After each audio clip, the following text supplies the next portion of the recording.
Perdana Menteri Wilayah Victoria Australia Daniel Andrew mengatakan Melbourne akan keluar dari penerapan lockdown COVID-19 pada pekan depan. Keputusan yang disampaikan pada Kamis 14 Oktober 2021 ini disebut akan berjalan bersamaan dengan percepatan program vaksinasi. Negara bagian Victoria mencatat terdapat 2.297 kasus baru positif COVID-19 per Kamis. Angkanya meningkat dari 1.571 kasus pada hari sebelumnya.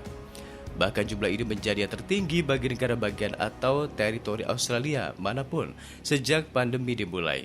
Sebanyak 11 orang meninggal dunia, sehingga total korban dalam wabah terbaru menjadi 125 orang.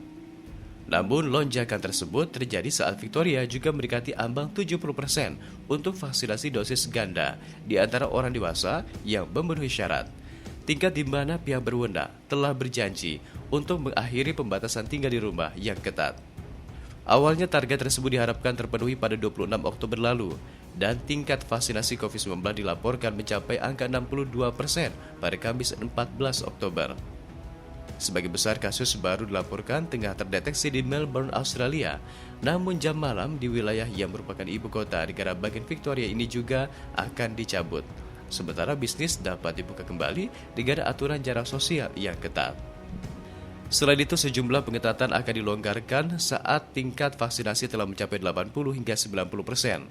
Sedangkan Sydney, kota pertama yang terdeteksi varian Delta pada pertengahan Juni lalu, disebut dengan melanjutkan tren penurunan kasus.